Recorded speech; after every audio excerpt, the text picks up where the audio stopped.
మనల్ని దేవుడు ఒక వ్యవసాయకుడి కింద దేవుడు చూస్తున్నాడు.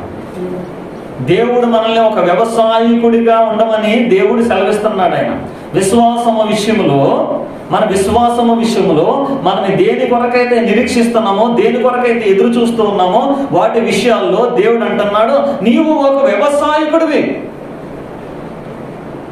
యోహాను సువార్తలో అంటాడు, ఏమంటాడండి, ఇదిగో నా తండ్రి వ్యవసాయకుడు, నేను నిజమైనటువంటి ద్రాక్షావళిని అంటాడు. తండ్రి వ్యవసాయకుడు. వ్యవసాయం చేసేవాడికి ఏముండాలి అని అంటే, చెప్పండి, ఏముండాలి?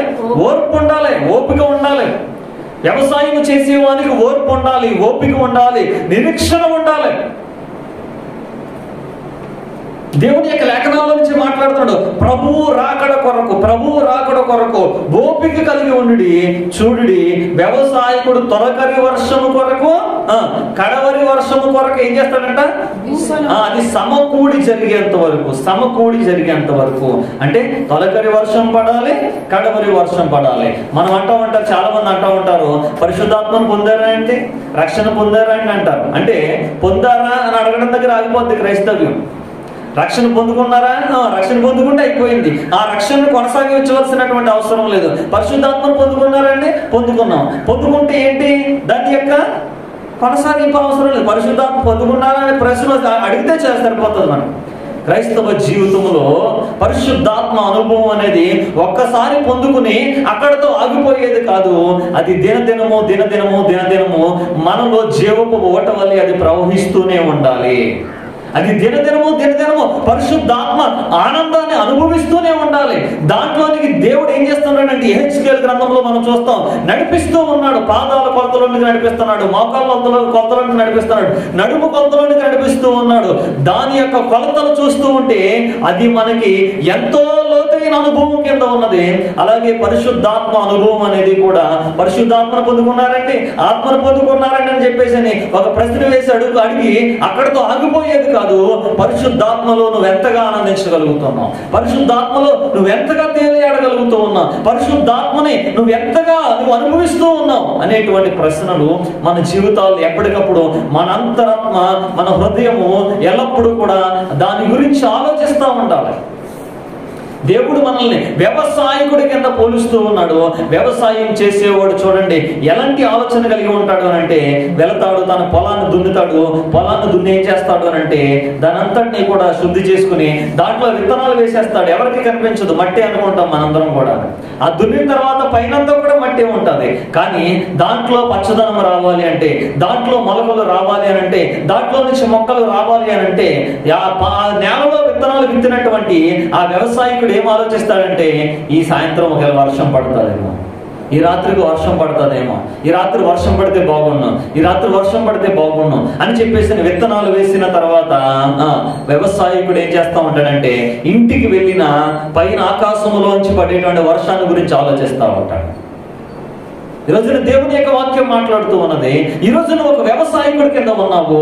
ఎప్పుడు ఎప్పుడు ప్రభువు వస్తాడు, ఎప్పుడు పరిశుద్ధాత్మ మన మీదకి వస్తుంది. దేవుని యొక్క ఆత్మ చేత, దేవుని యొక్క తొలకరి వర్షం చేత నింపబడిన ప్రతి ఒక్కరు కూడా ఆత్మ యొక్క కడవరి వర్షంలో కూడా అనుభవించడానికి ఏం చేయాలో చెప్పండి?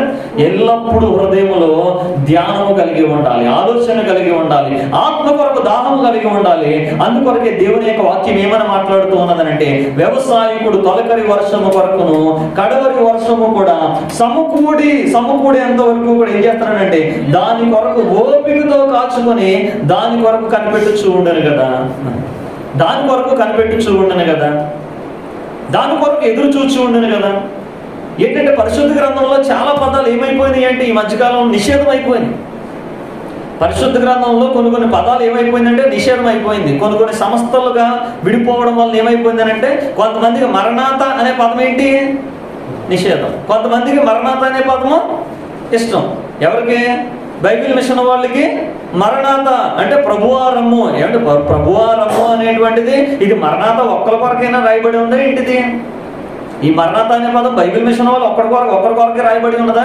కానీ ఒకరు ఆ పదాన్ని పలకడం వలన, ఒకరినొకరు పలకరించుకునేటప్పుడు మరణాత అని పలకరించుకోవడం వల్ల ఏమైపోయిందంటే, మరణాత అనేది బైబిల్ మిషన్ వాళ్ళది, హల్లెలూయా అనేది పెంతెకొస్తు వాళ్ళది, ప్రైజ్ ది లార్డ్ అనేది ఏదో సాధారణ సంఘాల వాళ్ళది, ఇంకొకరు ఏదో బ్రదర్ అని మాట్లాడుకుంటూ ఉంటారు. ఇలా ఏంటంటే హల్లెలూయా అనే పదాలు కొన్ని సంస్థల్లో నిషేధం అయిపోయినాయి.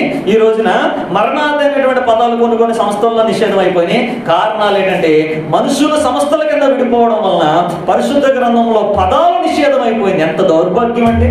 హల్లెలూయా అని పలకడానికి కొన్ని సంఘాల వాళ్ళకి ఎంత బాధ అయిపోతుందో, ఇబ్బంది అయిపోతుందో. కొంతమంది మరణాథ చెప్పడానికి అమ్మో నేను బైబిల్ మిషన్ అనుకుంటారేమో. నువ్వు మరణాథ అని చెప్తే బైబిల్ మిషన్ అయిపోతావా?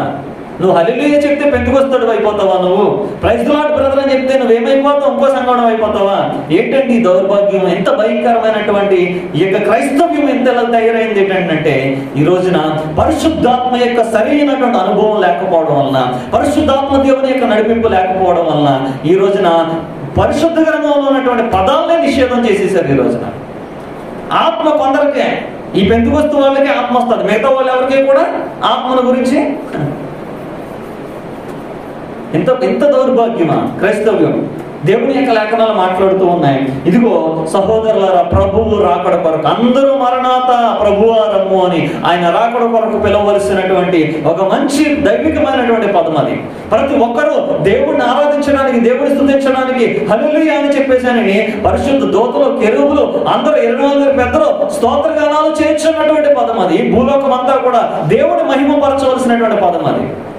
ఎక్కడైనా పాట పాడేటప్పుడు చివరిలో హల్లెలూయా అనేటువంటి పదంతో ఉంటాయి. చాలా పాత కీర్తనలన్నీ కూడా, ఆంధ్ర క్రైస్తవ కీర్తనలన్నీ కూడా చివరి ముగింపు చరణం దేంతో ముగిస్తూ ఉంటారు?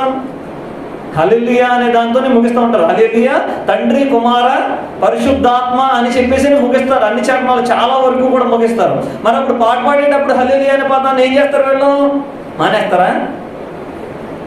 అంటే బుద్ధి, వివేచన, జ్ఞానము లేనటువంటి కొన్ని మూర్ఖత్వపు సిద్ధాంతాలు హృదయాల్లో ఏమైపోయిందంటే ఈ రోజున దేవుని యొక్క స్తుతిని పక్కన పెట్టేటువంటి పరిస్థితుల్లోనికి ఈ రోజున వెళ్ళిపోయింది. కొంతమంది దాన్ని ఒక అల్లరిగా, దాన్ని ఏదో ఒక అలవాటుగా పలికేటట్టుగా మారిపోయింది. ఈ రోజున హల్లెలూయా అనేది ఒక అలవాటుగా చెప్పుకున్నట్టుగా మారిపోయారు. హల్లెలూయా అన్నప్పుడు దేవుణ్ణి స్తుతిస్తున్నటువంటి అనుభవం హృదయంలో కలగాలి. ఒక అలవాటుగా మారకూడదు. హల్లెలూయా అంటే హల్లెలూయా అనేటువంటిది ఒక అలవాటుగా కాదు. ఆ హల్లెలూయాను మనం పలుకుతూ ఉన్నప్పుడు ఆనందం, ఒక సంతోషం, ఒక స్తుతి మన హృదయంలో ఒక వస్త్రము వలె ఉండాలి. ఏమని చెప్పాడు ఆయన? ఏమని? యేసుక్రీస్తు వారు వచ్చిన తర్వాత మనకి ఏం చేస్తానన్నాడు ఆయన? స్తుతి వస్త్రమును ఆయన ఏం చేస్తానన్నాడు? ఆయన ధరింపజేస్తాడు. స్తుతి వస్త్రం అంటే ఏంటి? హల్లెలూయా అంటే ఏంటి? స్తుతి. మరి అది వస్త్రం కింద ఉండాలి కదా. వస్త్రం ఎప్పుడు వేసుకుంటామా? అప్పుడప్పుడు వేసుకుంటామా? వస్త్రం ఎప్పుడు వేసుకుని ఉండాలి. కనుక స్తుతి అనేది ఎల్లప్పుడూ మన జీవితాల్లో ఏంటంటే అది ఒక వస్త్రము వలె ఉండాలని దేవుడు ఆశపడితే, ఎప్పుడో ఒకసారి పాస్టర్ గారు హల్లెలూయా అంటే హల్లెలూయా అనే వాళ్ళు చాలా మంది, ఎప్పుడో ఒకసారి పాటలో హల్లెలూయా అంటే, ఆరాధనలో హల్లెలూయా అంటే హల్లెలూయా అనుకునేవాళ్ళు. ఒక్కసారి 2 సార్లు కాదు, ఎల్లప్పుడూ నీ నోట హల్లెలూయా స్తుతి గానాలు నిండి ఉండాలి. ఆమేన్. హల్లెలూయా.